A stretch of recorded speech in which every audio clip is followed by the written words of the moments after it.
Howdy, howdy, everybody. I thank you for coming by and stopping in and seeing what's going on over here. But I've got a story. It's one of the really stories that starts out kind of sad, I guess, and turns out to be, I guess, relatively happy. But what it is, one of my good friends, known him for a lot of years, and single guy, and he met a lady he liked. And he decided to invite us down, Connie and myself, have drinks and stuff, and which we did, and we went down. And she was a real nice lady, kind of a short gal, and brunette, really nice gal. So we had some drinks and got to know each other, and she was a fun gal. But there was something odd about her, in a nice way. But so anyway, after we left there, we went down to her house right down the street, and went in, and it was as soon as I walked in, it was really a strange decor about it. I guess her son, who was, I'm not sure, 18, 19, maybe 21, I'm not sure, I can't remember exactly how old it was, but he was living at the time with it. This is about 2 years back. Was living with his mother, and he was parked his car on the front of on the road in front of the house and was going to go in. And one night, as soon as he opened up the door, a drunk driver ran right into him, killed him really bad. I mean, I guess she never got over it. I mean, seriously. I mean, I've never seen or even heard of anything this bad. Her whole house was a shrine to her son. I mean, the whole thing. When you walked in, and there was big signs and crosses or whatever, and just all kinds of just pictures and all over, all the balls and everything. I mean, excessive. And ribbons and around the pictures and stuff like that. So then when I had to go to the bathroom, so I went down the hall, I had to go by, and his old room, stopped for a second, looked in, which I shouldn't have, but his whole room was still the actual way it was when the day he died. The bed was still, I guess, kind of like he got out and hadn't been made. All of his dresser, everything was identical. To, and it's been like 2 years, and it was, totally identical to when he left, that morning, and came back and died. It was really, really sad. And so anyway, I guess that Dennis had told me later that she had got so severely depressed. I mean, she was going, the therapist and stuff like that, but she was so shook up she couldn't work or anything. I mean, I don't know really how she made the living, or if there's a disability thing or something, I'm not sure, but she was, completely out of it. I mean, the poor woman was devastated. I mean, just in it didn't seem to let up. She had, started to go out with my buddy, and which was good, but she just couldn't get over the death of her son. So anyway, she was a nice gal, so we said our goodbyes, and my buddy, I had taught how to get out of body, and he did it once, and it wasn't for him. I guess he didn't have a bad experience, but it just didn't turn him on, I guess. But anyway, so later, I guess a couple weeks later, he had told her that about me doing out of body and stuff, and teaching people and things like that. So she got really excited, and so she ended up calling me and on the phone and said, "Well, would you teach me?" And I said, "Yeah," which I thought could be a pretty good idea, because she wanted to see her son so bad. She never got to kiss him goodbye, she said, say goodbye. She likes that. she was just completely devastated. I mean, the poor thing was, lady was.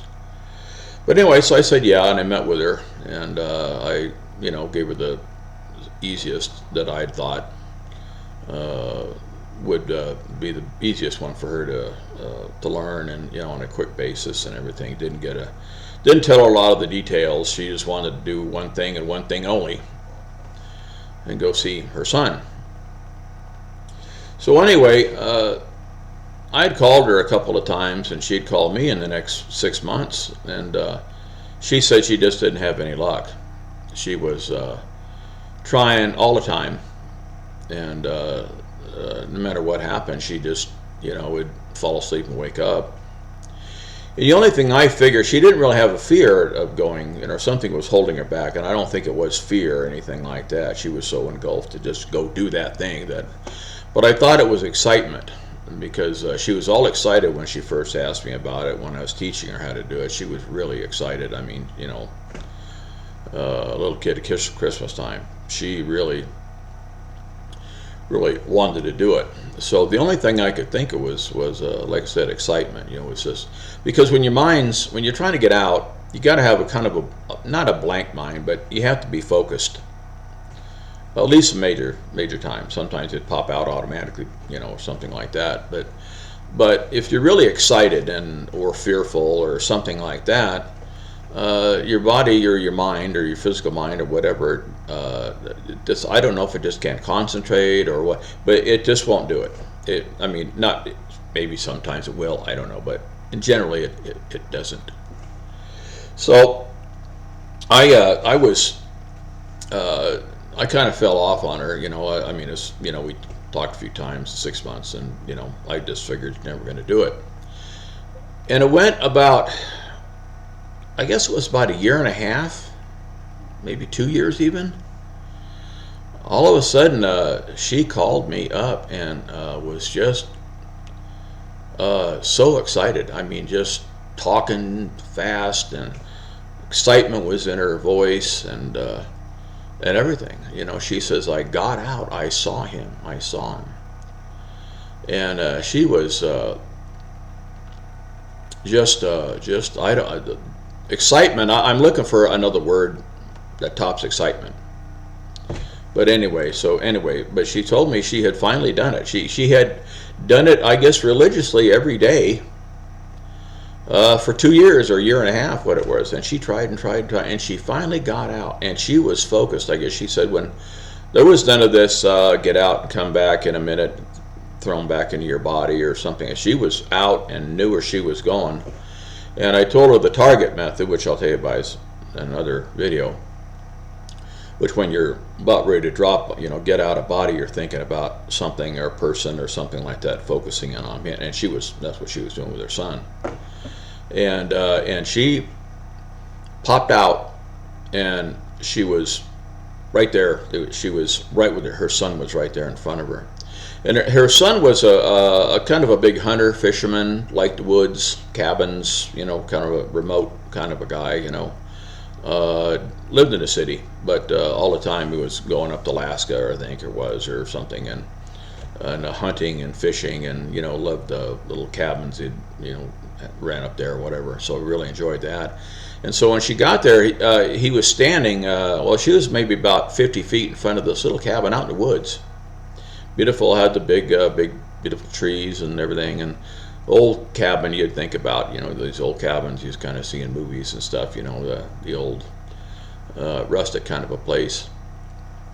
Had a covered front porch on it and everything, and her son looked great, and he was out in he had like a flannel shirt, and kind of what you think of somebody out in the woods would wear, I guess.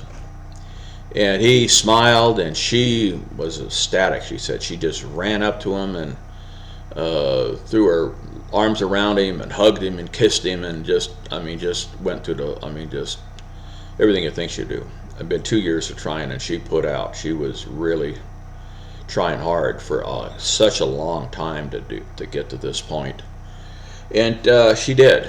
And she told me that they talked, and they went into the cabin, and they sat there. I guess I don't know, had cup of coffee or something or whatever it was, and talked for about 45 minutes. And so anyway, he finally said, after a while, he says, "Mom," he says, "you know, I've got to go now." And so she, you know,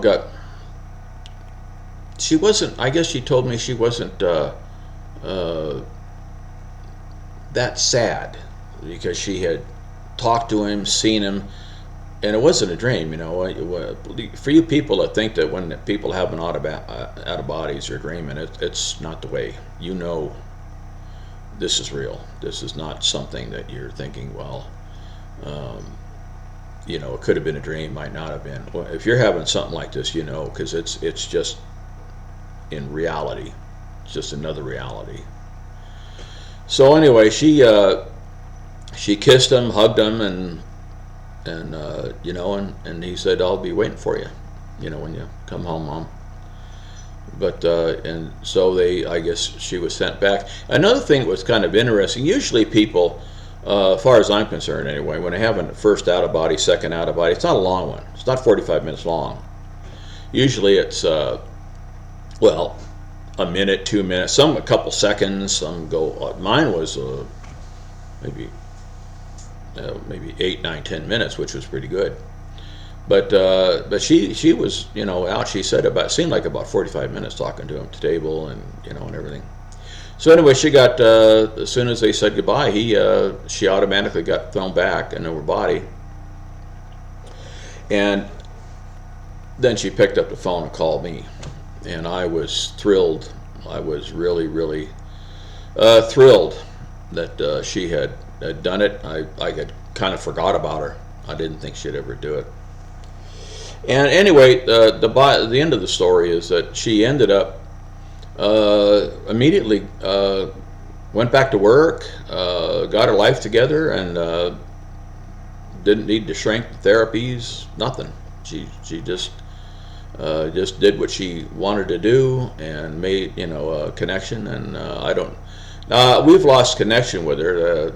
Then my buddy and her broke up, and you know, nicely, but went their own ways. And so I don't really know to this day what happened. But the last time I talked to her, which was that day, that she had was going back to work, and my buddy confirmed it, that she had gone back to work, or I don't know if a lot of the memorabilia was taken down or anything like that.